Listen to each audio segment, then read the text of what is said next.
Most people want to live in an equitable society. They don't want to live in a communist society where the state controls everything, but they want to live in a society where it's fair and you get a fair go, a fair crack at an opportunity to make a good life.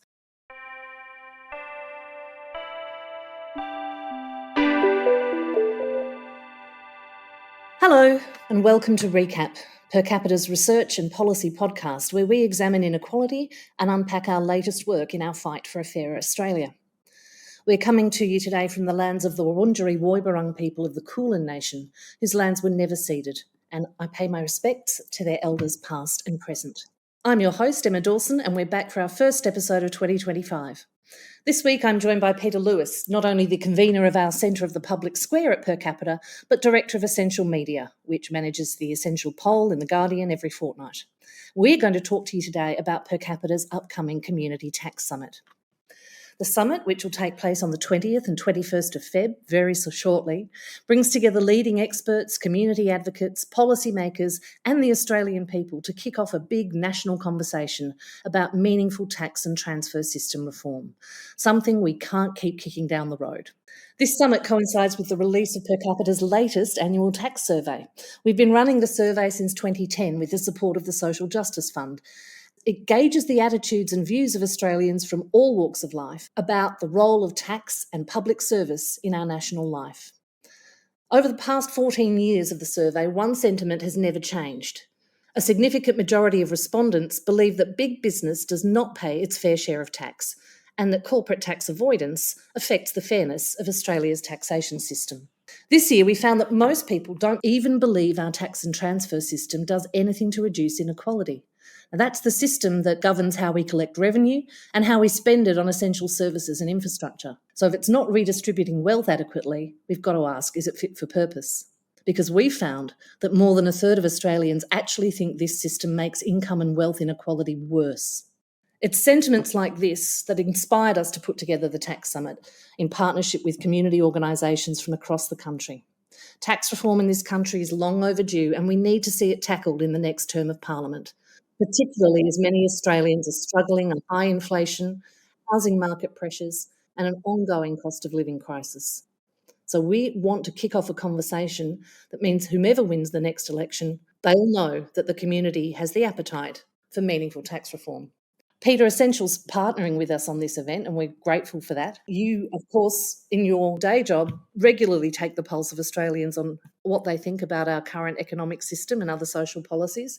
What's your view about the need for this summit right now?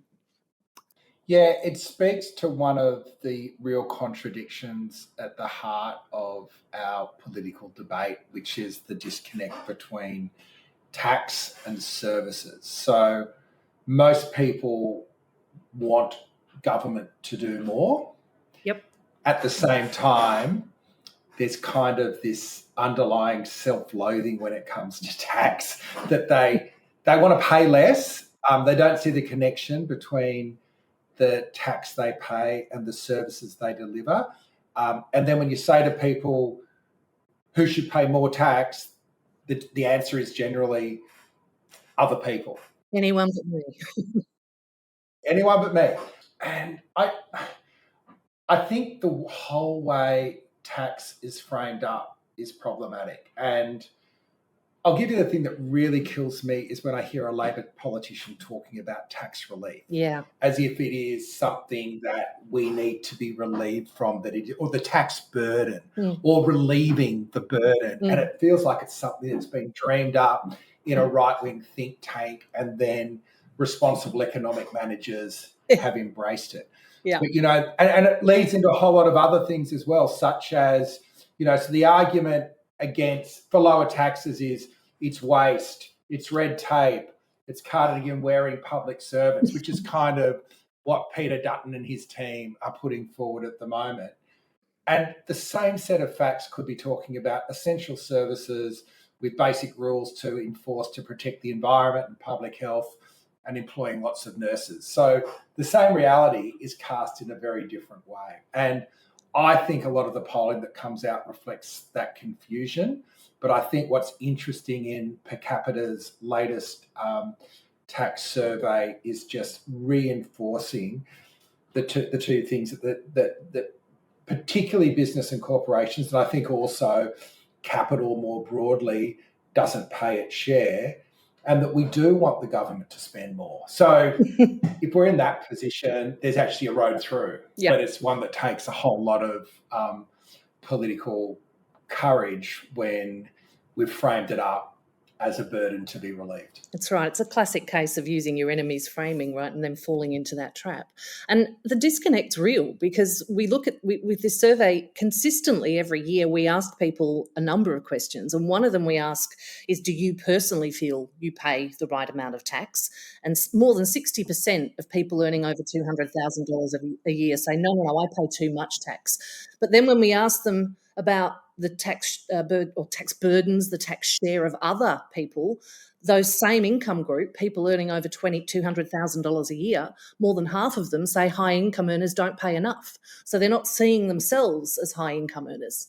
And that's obviously a lot more to do with the commitments they've got on the spending side than on the income side, because statistically they're in the top 5 to 10%. But the disconnect's real, you know. It's broader. I was sitting in some groups the other day listening to people talking about cost of living, who are under cost of living pressure while planning their trip to Europe. Yeah. And it's kind of like so it becomes a meme which isn't particularly useful.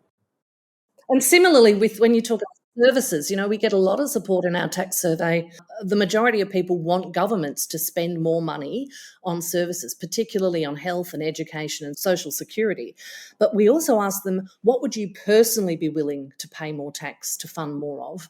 And in recent years, we haven't had a majority of people saying they would personally be willing to pay more tax for any of those reasons until this year, when we suddenly got a massive spike in the number of people who say they'd pay more tax for a better health system, and that's over 60%. It's up about 12% since last year. It's always been the area where people are most willing to pay more tax is health, but there seems to me from that, because that's the question, the one that really drives to the heart of are you willing to make this trade-off, right? It seems to show to me that there's an awareness in the community that the health system, that Medicare has been run down and needs reinvestment.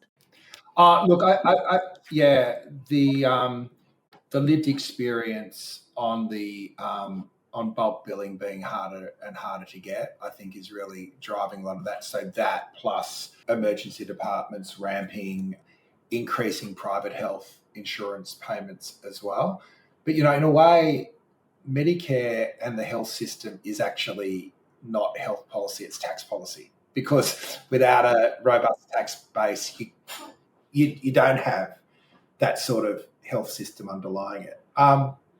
I do think it's important, though, for people on the progressive side of politics not just to be rejecting all the arguments that there is always going to be waste, and you don't defend everything. But I think it's really about being specific about programs you want more of, and also putting the pressure on those, such as, at the moment the opposition is saying we're going to cut jobs, but we're not saying which jobs, but 36,000 more jobs is too many, to really put the acid, which jobs, which services. Because the reality is that the reason the jobs have increased is because there'd been a freeze for a decade. And for instance, they built this massive system of disability support called the NDIS without increasing any staff. And guess what?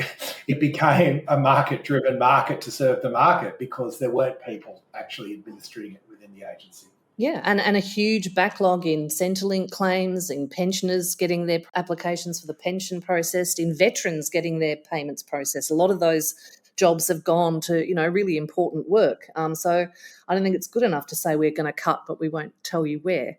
And that's obviously a conversation we'll be having at the Tax Summit. We've got experts on health and social infrastructure, housing, welfare, to talk about what do our taxes pay for? Why do we need a strong revenue base? What do we value as a nation, and how are we going to pay for it?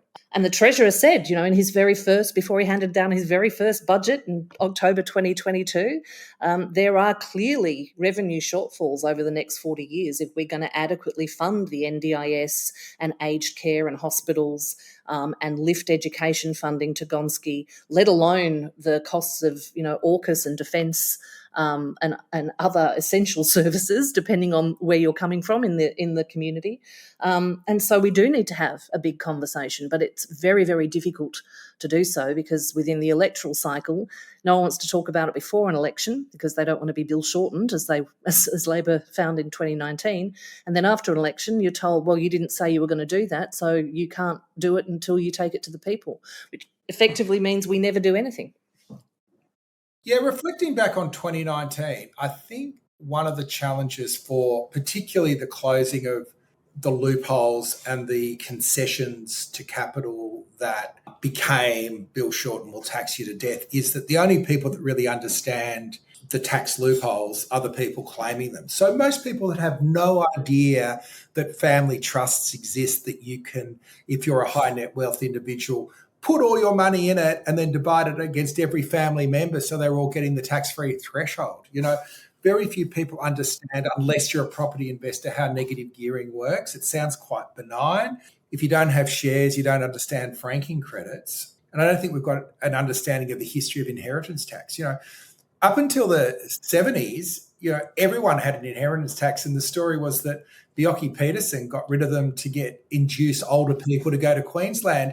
And instead of saying, bye-bye, have a good time, everyone said, stay, we'll get rid of it as well. Like, really? And so that, and the implication of that is both generational tax subsidised privilege, but also this sense that if you're a worker on a basic wage, you're bearing more of the tax responsibility. I won't use the word burden than people who are accumulators of capital. And then you get the society, you're engineering a particular society. And if you're at the top of the tree and you're basically living off massive tax-free super towards the end of life compared to someone that's never been able to get into the property market and is renting in older age, it's a very, very different existence. And, do we want to have a equitable society or one with those sorts of extremes? Because we know where that ends, and it's in the United States. Yeah, and most people, when you poll them, when we do our survey, most people want to live in an equitable society. They don't want to live in a communist society where the state controls everything, but they want to live in a society where it's fair and you get a fair go, a fair crack at an opportunity to make a good life. Yeah, everyone wants to live in Scandinavia, or as Scandinavia used to be. Yes, ain't that the truth? The last few years, we've heard a lot about, houses are earning more just sitting there than workers are. Well, the houses aren't actually earning anything, neither are their owners, but they're receiving more in capital returns than your average person can earn working 40 or 50 hours a week. And there's a point at which, even if you're doing well out of this system, right, you have to recognise that this level of inequality, of frustration, of a feeling of hopelessness amongst younger people and people without assets directly contributes to the breakdown in democratic trust, in the belief that government can do anything, and then we end up with the kind of polarisation that we're seeing take over in the US. So it's a problem for all of us, whether we're at the bottom of the income pile or the top, if we care about a functioning democracy, right? Yeah. I think one thing that we haven't focused enough on in this term of government is that while everyone kind of gets the stage 3 tax cuts redistributed, the cuts the Morrison government locked in, the real story was what the Morrison tax reforms were actually a total flattening of our progressive tax system. And I know you and I were both really Labor going to the election.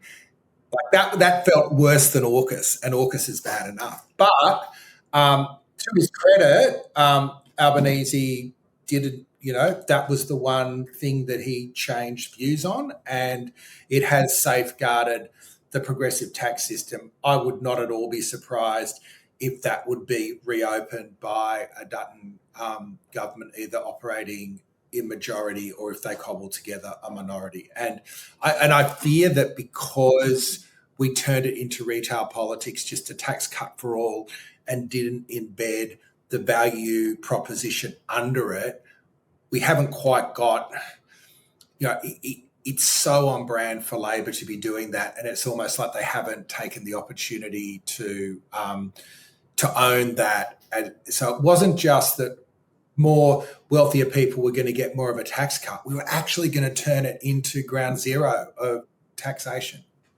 That's right. And I mean, Per Capita noted that when Morrison first announced these cuts in 2018, that this was the biggest attack on progressive taxation in Australian history. And you're right. No, we're thrilled and proud, and let's give credit here to Jim Chalmers as well for making that change. It wasn't an easy one. They were accused of breaking a promise, etc. Very popular one, as it turns out. No surprise to us. But yeah, it's not just about giving more people a tax cut. It was about defending the principle of progressive taxation, that if you earn more, you can give a little bit more back because you've probably had a better start or an easier start in life. And I think that is something that the majority of Australians feel really strongly about fairness, and Labor should claim that and should speak about their approach to tax in exactly those terms. We're for everyone. You know, Labor should be saying, we're for all of you. We're here to make sure that you all share in our commonwealth, rather than it being increasingly hoarded up at the top. Yeah, and tax is also about productivity, though, and changing behaviour too. The second day of the summit's going to look at a lot of issues related to how we tackle climate change and how we invest more in place-based solutions, how we cooperate internationally on tax reform. So it's not, this summit isn't all about how we pay for things. It's also about how we invest in a more productive, more sustainable economy that's going to serve our kids and grandkids well. And part of the literacy around the tax system is critical for that. So Future Made in Australia, which is a terrific slogan, is actually around the way the tax system treats different long-term industrial investments, and the gap between what the Act actually does and what the output is, I think, means that Labor's not at the moment getting the full benefit they could from what's really good long-term policy that sort of lines up manufacturing with renewable transition in a way that if it was done, if they nailed it, it's such a great guard against the crazy fossil fuel / nuclear frolic that Dutton wants to send us on.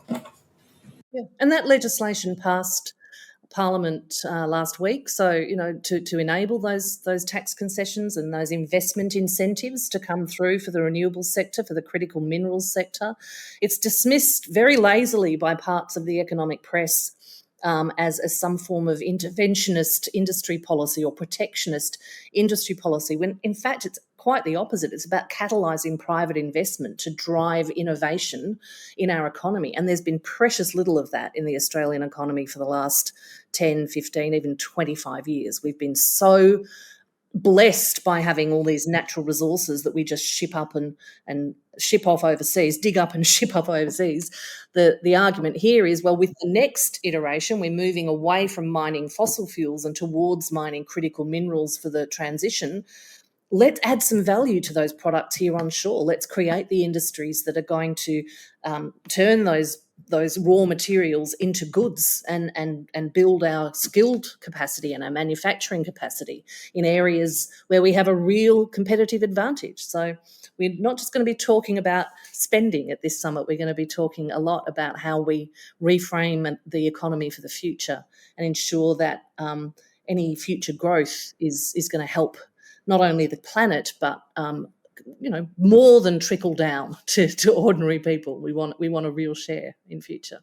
So the summit is on the 20th and 21st. It's in Melbourne, but Peter, because of your technological wizardry and understanding of the new ways of involving people in democracy, you're going to help us take this summit virtual right across the country, so people will be able to participate from wherever they are. Yeah. Yeah, I am the least technical tech whiz, but I have enjoyed getting to use a number of the tools. Yeah, and what we want to do is allow people, whether they're in the room or streaming in, to have the opportunity to feedback. Yes, we've got a studio in a box that's going to come out, and hopefully would be quite an engaging experience if you do come in from somewhere other than Melbourne.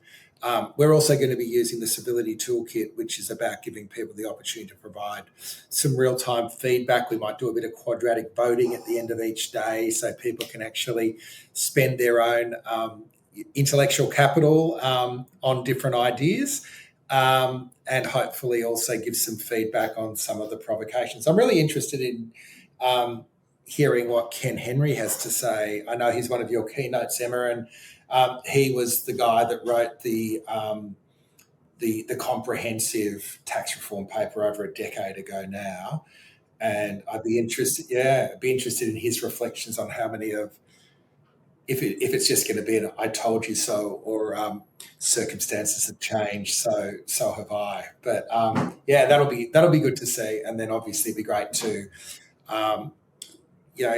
hear the perspective from a really broad group of organisations across civil society, which probably goes beyond the normal politics of we just need more money to something a little bit more, productive and systemic. Yeah, I think we're so thrilled that Ken has agreed to do the opening keynote, 9:30 on Thursday, the 20th. So if you get a $20 online ticket, you'll be able to join us for that. That'll get you in for the whole 2 days, but I'd argue that $20 is probably worth it just for Ken alone. And then we'll also be hearing from people like Miranda Stewart, one of Australia's foremost tax academics. Catherine Trebek, who's a leading voice in the wellbeing economy movement, will be our opening keynote on day 2.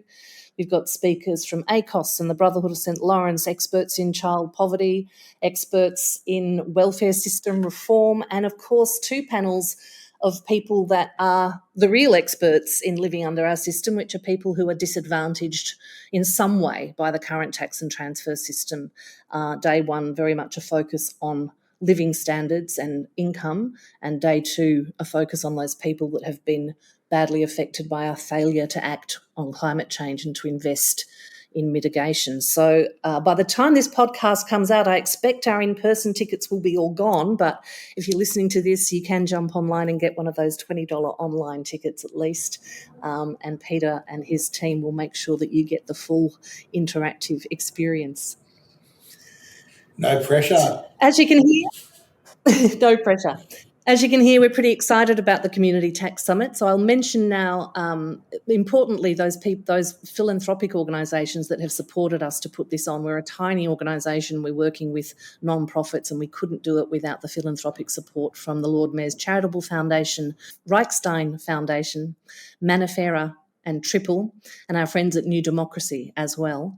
But the partners in the summit are all community and non-profit orgs that are focused on how we build a better future. So we've got ACOS, Anglicare, the Brotherhood of St Lawrence, the Community Tax Project at the University of Melbourne, Essential Media, that's you, Pete, Get Up, The Next Economy, the National Foundation for Australian Women, Our Community, Oxfam, Prosper, the Tax Justice Network Australia, Think Forward, and the Uniting Church.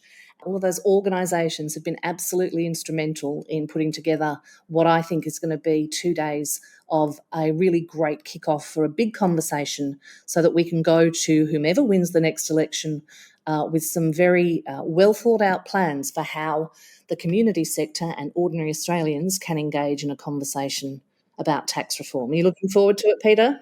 I really am. And I find with these sorts of events, you go and you come up with ideas that totally surprise you, and often it's the connection between different organisations that creates that magic as well. So, yeah, I'm going to be down in Melbourne for the full duration, helping you keep things moving, and hopefully we walk away with a whole bunch of both new ideas but also a real sense of purpose around how we can intervene in this orgy of national self-loathing that is holding us back. That feels like the headline of the next Guardian column. Yeah.